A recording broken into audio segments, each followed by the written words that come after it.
Ole Miss has reportedly given Lane Kiffin an ultimatum. Okay, what's the latest here? Has anything happened since we haven't? Let me just make sure he's not gone anywhere. No, we're good. We're good. We're still on Lane watch. Yep. We're still on Lane watch. Ole Miss has reportedly given him an ultimatum that he needs to let them know whether he's staying or going by next Friday's game against Mississippi State. This comes on the heels of multiple reports detailing how Lane's family has visited both Baton Rouge and Gainesville in recent days. And as growing frustration mounts among the Ole Miss faithful, the report is now that they've told Lane, we got to know something before the Mississippi State game. And according to Brett McMurphy, if he will not give them a definitive, I'm remaining Ole Miss's coach throughout this season, throughout the offseason, and will continue to be the coach of the Rebels next season, unless he tells them that by the Mississippi State game, they will then make a decision whether or not to allow him to continue coaching at Ole Miss. That's the report. This is bananas. Okay, so I get it. I can understand giving the ultimatum because, come on, dude. Like, we want to know. I understand. But, man, the idea of him not coaching in that game when you have a chance this year to play for a national championship, and that's the game of the season, the Egg Bowl. Like, that is the premier game of the season. I get the frustration among Ole Miss fans. I understand the urgency from the Ole Miss administration. I just don't know that this is practical. Like, I'm a big believer in, all right, that's a neat thing to say, but practically speaking, how is this going to work? How tough are you really? Before you start talking tough, making threats, giving ultimatums, you better have a good sense for how tough you are really. How willing are you really to go down this path? Are you really like that? Because if you're not, if you don't already know exactly what you'll do and you're already completely comfortable with it, if he does not give you an answer by the Mississippi State game, unless you are already certain of what you'll do and you are already certain you'll be comfortable with it, and you're certain it won't cost you your job, then it is real delicate to go down this path and let this become publicly known. Because if you're not really like that and really willing to cut ties, if he doesn't give you the answer by the date you've put on the calendar, then all you're doing here is aggravating your undeniably awesome football coach and perhaps pushing him out a door that he wasn't actually going to walk out of. That's the problem here. We need to know by Friday. Okay. Or what? Because I already got everything lined up in Baton Rouge. But like, or what? Well, what? What are you going to, like, what? Okay. Because if you're Lane Kiffin, you know what you can say? If you want to. I'm under contract for years. I've never said a word about leaving. I don't have to tell you anything. I've never said I'm leaving. I've got a one-loss football team headed to the college football playoff.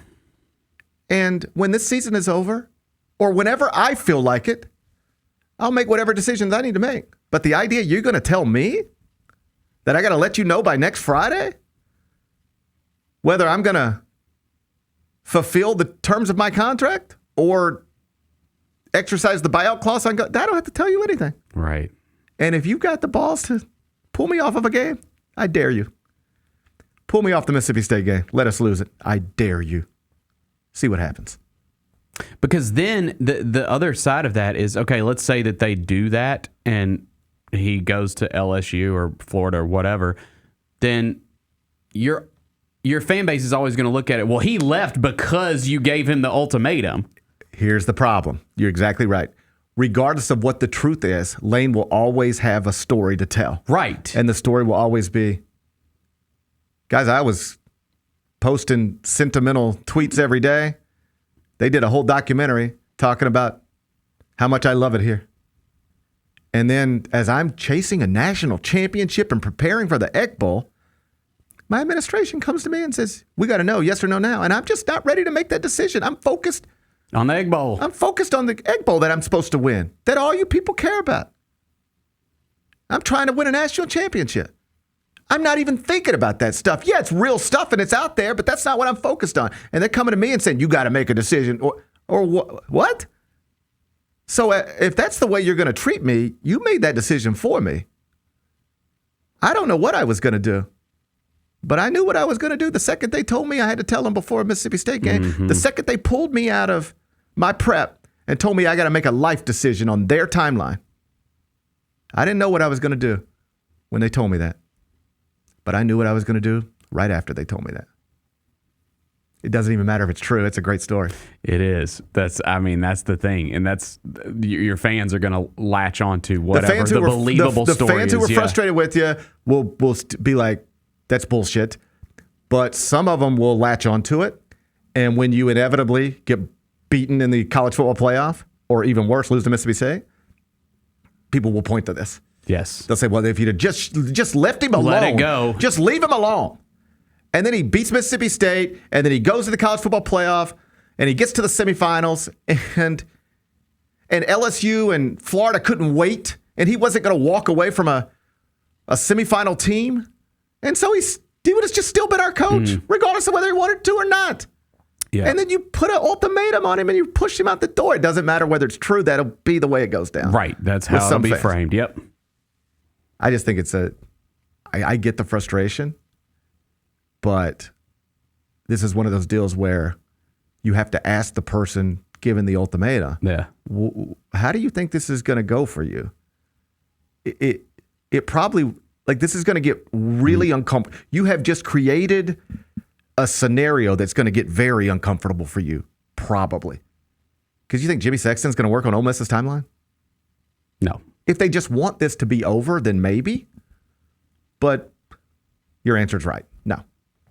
It feels like the person or the entity without much leverage is the one trying to administer leverage. Mm-hmm. And I don't know that it's going to work the way they think it's going to work. Yeah. This is not unprecedented stuff in college athletics, though. If you remember, you might not remember. But at Michigan, 1989, Bill Frieder was the coach, men's basketball program. And he had, as the season was progressing, been pursued by Arizona State. And Bill had become frustrated with the state of things at Michigan. This is a guy who's a Michigan alum, by the way. Like, he went to school there. This was his alma mater. And he's got a good basketball team. But Bo Schembechler, a football guy, former football coach, had become the athletic director. And Bill did not think they were going to properly invest in basketball. They had gone from chartering flights to games to taking commercial flights to games. Like, the strings were being pulled back a little bit, financial strings on the program. And here comes Arizona State, and they're throwing everything at him. We'll do this. And have you seen how sunny it is? And blah, blah, blah, blah, blah. And before the NCAA tournament, he agrees quietly, in principle, verbally, to leave Michigan after the season and be the next head coach at Arizona State.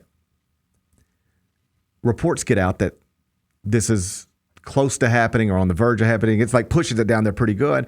And Bill, rather than lie about it or stay quiet about it, decided, I'm just going to be honest. I don't want to lie to these people. Like, this is my school. These are my players. This is my team. And I feel like everybody will understand if I just explain it in clear terms. And so he actually told his players, when this season is over, I will be leaving to go to Arizona State.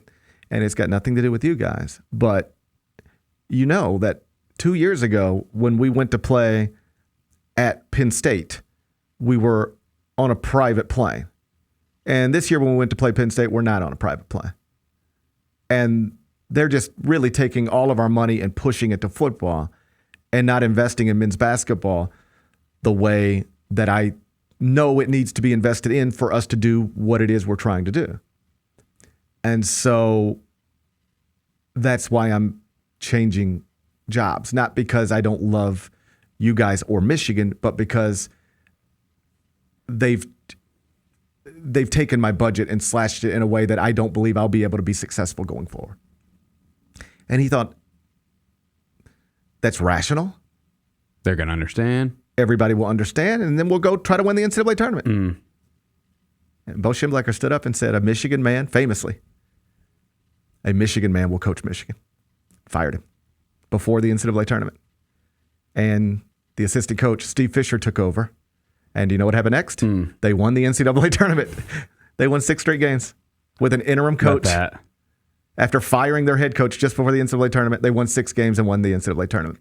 And so that's not quite apples to oranges here, but there is precedent in college athletics for a university saying, if you're going to leave after the season, leave right now. We don't want you here anymore. And I guess on some level, Ole Miss could trick itself into thinking if he doesn't give them an answer by next Friday, that is an answer. No answer is an answer. And we'll just move on because we think you're moving on anyway. And an Ole Miss man will coach Ole Miss.